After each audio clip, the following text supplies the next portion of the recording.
Ho, ho, ho! This is humiliating. Welcome back to Movie Related. We're here with stupid things on our heads, and we have watched The Mayor of Kingstown. Have you heard of it?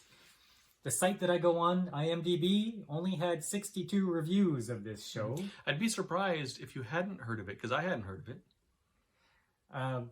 Don told us to watch it. I said, what? What's this show? So we watched it. Anyway, it's starring Jeremy Renner. Let's see. Or Hawkeye? Let's see if Jeremy Renner is having a better time in The Mayor of Kingstown than he is in Hawkeye.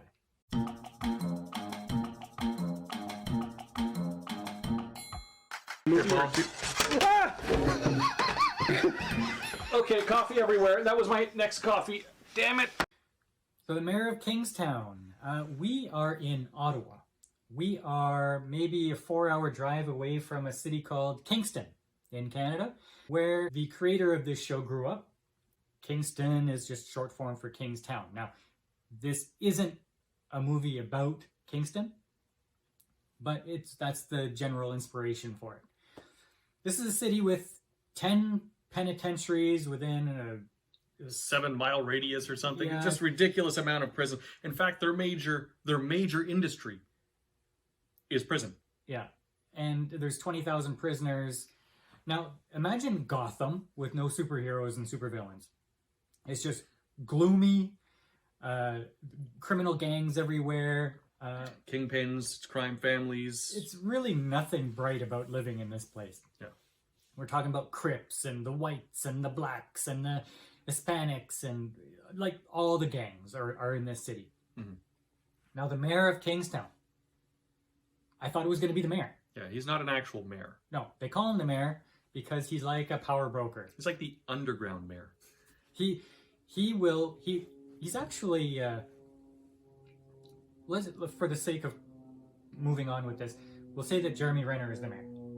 Okay, yeah. Okay. There's a twist in the first episode that puts him in that position, but okay, so Jeremy Renner, his job is to kind of make peace in the city. You have all these competing interests with all these criminal gangs and the police and the prison guards and the prisoners. So what he does is he doesn't take a side. He's just the guy that goes and asks for favors, does trades. Yeah. Say, you know what, if you do this, I'll get that the Crips to lay off of this. And yeah. Like if you have to pay somebody off with the, buried bag of money from the bank heist you did, is the guy you call. Yeah. So he's like the Lady Justice with the scales and the blindfold. Okay, every day he's just trying to balance the scales to keep the peace in the city. And he does it with the full knowledge of the cops and the mayor of the city and the police chief. And they don't sanction it, but they look the other way because they know how vital he is. Yeah.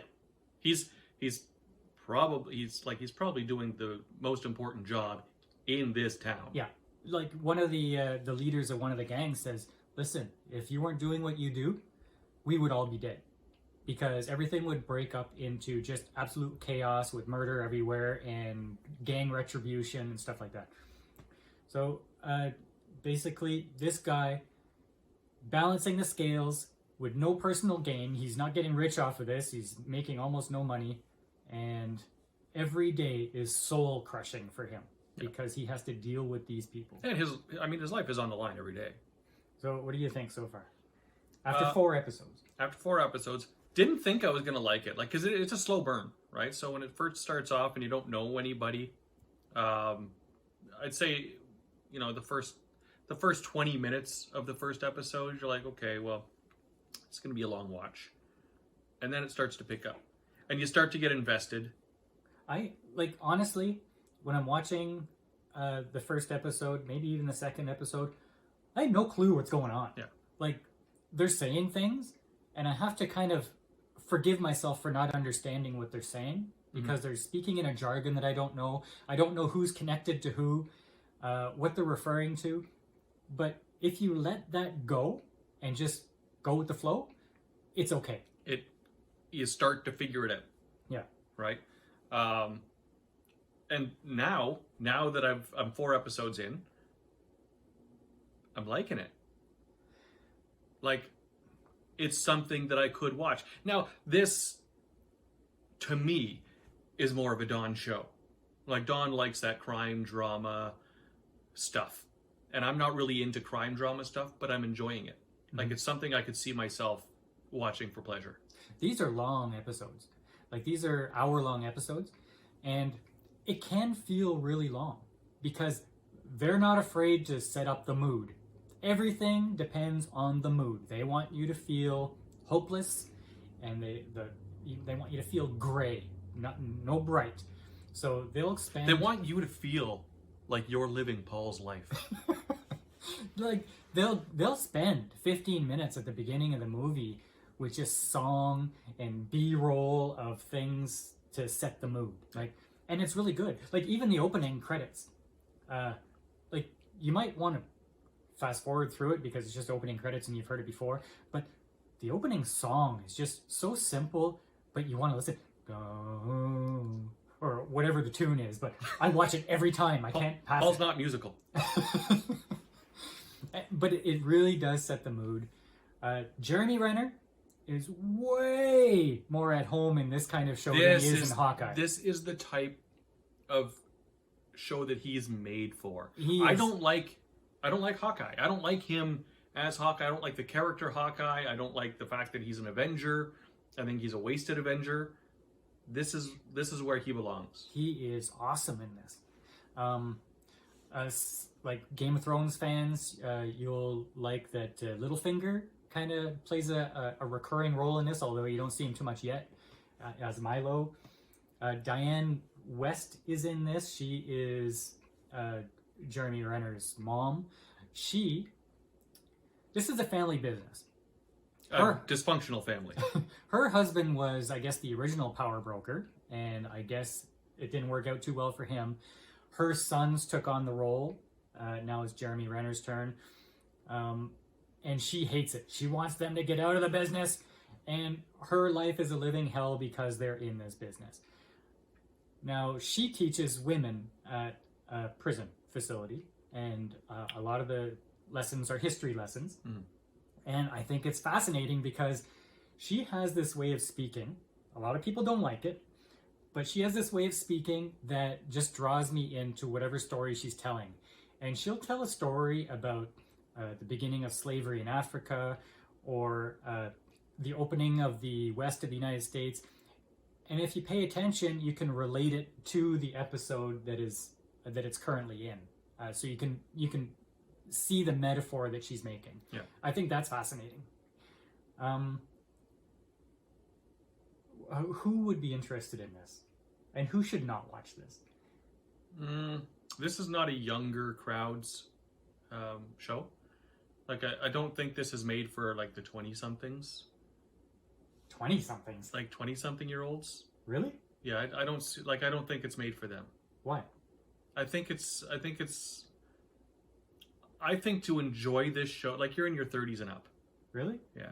See, I was thinking, if you don't like nudity, first of all, in the first or second episode, there is extensive nudity because one of the characters is a stripper. And I did like her character. I thought she was going to be a great character. I'll bet you did. But this show is not afraid to kill people off, apparently. Spoiler. So if you're not into nudity or prison stuff, violence, this is not for you. This is the same creator as the like Yellowstone and stuff like that. So if you're into those shows, Creator of Yellowstone? yeah, I heard.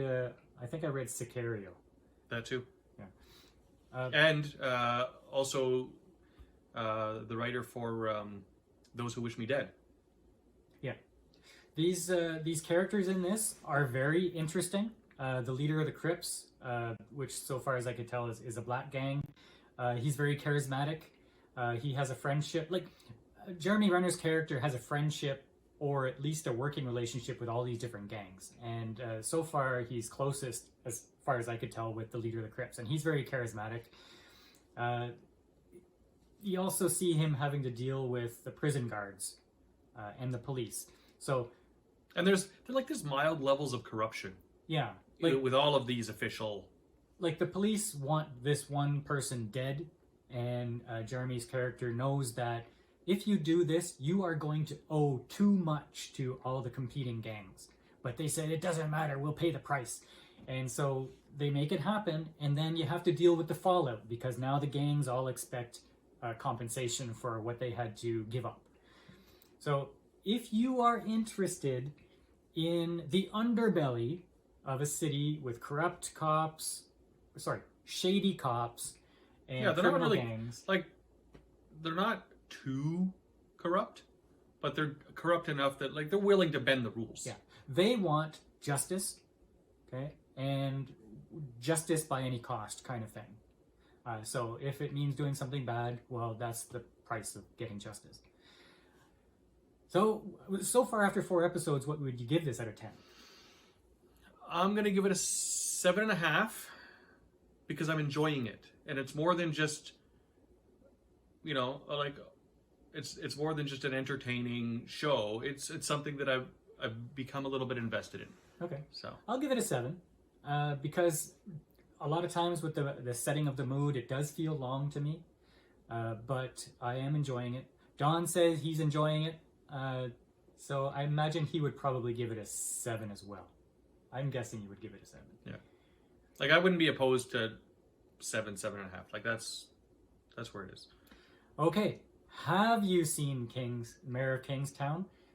If you have, let us know how you're enjoying it, and let us know if you think Jeremy Renner is more at home in this show than he is in Hawkeye.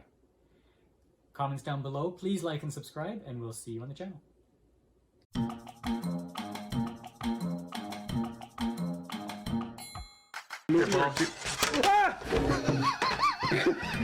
Okay, coffee everywhere. That was my next coffee. Damn it.